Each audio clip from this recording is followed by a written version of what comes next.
Hello, friends. This is Dave Herewith, executive editor at ClassicsToday.com, here with Ask Dave.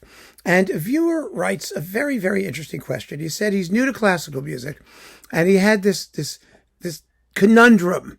And the conundrum was this: how can you tell who is responsible for a bad performance? Is it the conductor or is it the orchestra? Well, actually, it's not that tough a question, because the short answer is it's the conductor. It's always the conductor. The conductor gets the credit when it's good, and he gets the blame when it ain't. It's really that simple. That's the answer. But we'll unpick it a little bit more, because it's actually a very, very interesting question at its heart. Today, you have many, many, many wonderful orchestras. And the best orchestras, the most regularly constituted, annual season type orchestras, they're really better than most conductors. They know the repertoire better. They've played it under numerous conductors. Half of them could do it without any conductor at all and probably do just as good a job. As often as not, the conductor just gets in the way and messes with what the orchestra would do naturally and musically all on its own. That's a really stunning evolution in the history of orchestral playing, because there was a time when orchestras were just not that accomplished, and orchestral seasons were shorter, and they weren't full time, and the conductor was much more important, handling the basics of the musical routine, that is ensemble, keeping everyone together and balances and things like that. Nowadays, conductors come in, they do a couple rehearsals, and they give a concert, and they assume that the orchestra itself will be professionally trained and sophisticated musically, enough so that the conductor doesn't have to worry about the musical basics. The conductor doesn't have to teach the orchestra anything. The orchestra already knows it all. And that's today's reality. So it was always true. Mahler always said, Mahler's great line was, "There are no bad orchestras, only bad conductors." Because in his view, it was the conductor's job to whip everybody into shape. And if he didn't, he failed. It was still the conductor's fault. But the conductor certainly had more to do than the conductor does today, when really a lot of what the conductor does is just window dressing, touching up what's already there. If you're talking about works in the standard repertoire that the orchestra knows well. There were the gramophone people, and I remember the Penguin Guide used to joke that the London Symphony Orchestra had recorded Stravinsky's The Rite of Spring so many times that they could play it by themselves without a conductor. And that's one of the most, notorious and tricky pieces of music rhythmically. It's quite difficult. And there are recordings where the orchestra does get lost, and I believe it's the conductor's fault most of the time when that happens. I've seen it happen. I saw it happen with Chicago Symphony and Schulte live, where half of the orchestra went left and the other half went right, and Schulte sat there turning pages, wondering where they were, and they all coalesced somewhere down the road. It happens. And normally, when it happens, it's not the orchestra's fault. It's just as often the conductor's fault. So the short answer, which I've spent 3 minutes shortly talking about, is that it's the conductor's responsibility. It's always the conductor's responsibility. Now, with that said, let's look at it from the other position for a minute. Let's take the other side, the orchestral side. Not all orchestras are equal. There are some orchestras that are good and some orchestras that are not as good comparatively as the truly outstanding orchestras. That is, though they have the best players, they have the best quality instruments, they have the most training, they get the highest pay, they're supposed to be the most professional, which means the least mistake prone. And that's true. But here's the point. When an orchestra isn't as good as another orchestra, that's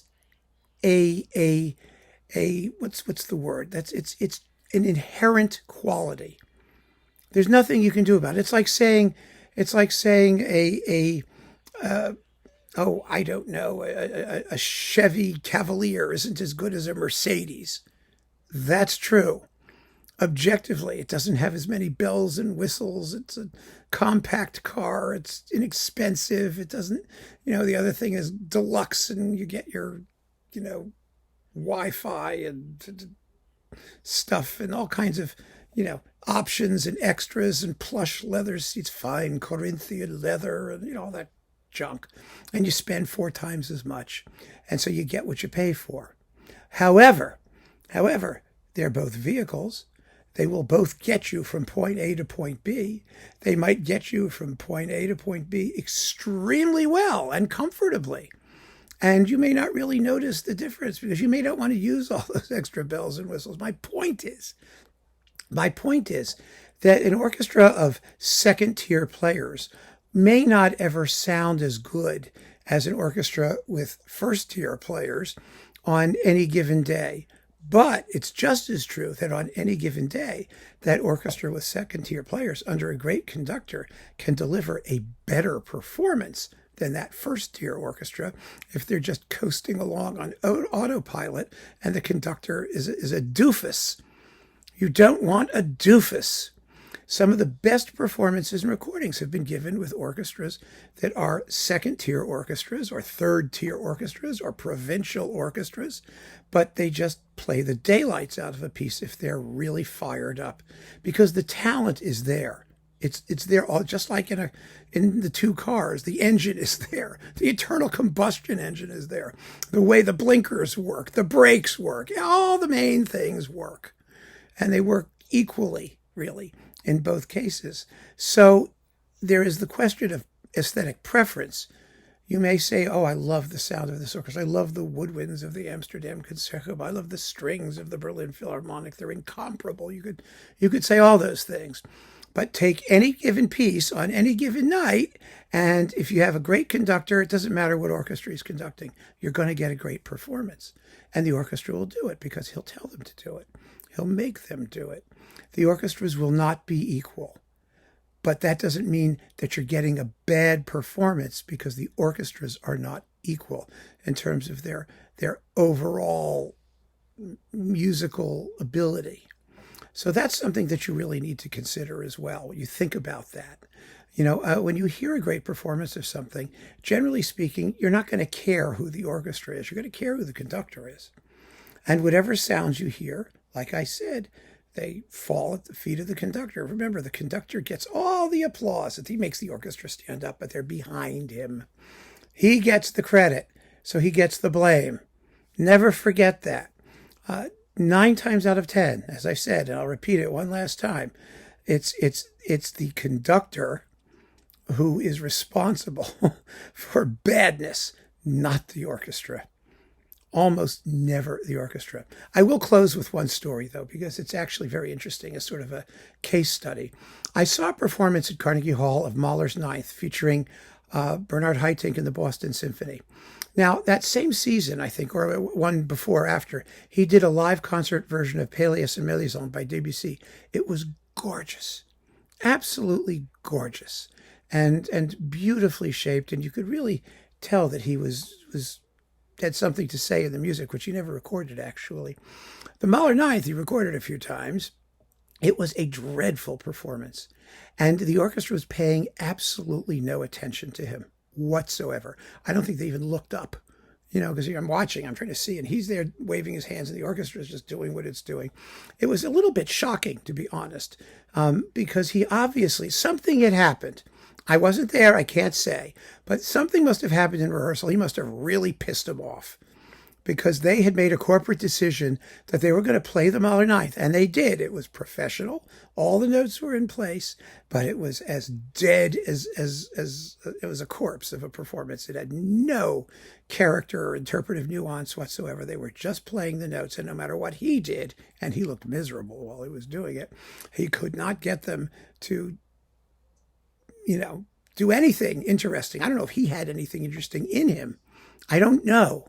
All I can say is there was disharmony between the conductor and the orchestra. Now, that required some visual aids to see, because you wouldn't hear it on a record. You just say it's a boring performance.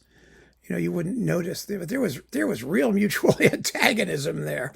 And I was very surprised. But even then, the actual technical quality of the orchestral playing per se was beyond reproach. I mean, they played the work. There were like no mistakes. They were there for the whole thing. It just had no character at all. It was as dull as ditch water. And that was the conductor's fault. And if he pissed him off, that was his fault too. So there you have it. I hope that answers your question. Blame the conductor always. And keep on listening, friends. Thanks for joining me. Take care.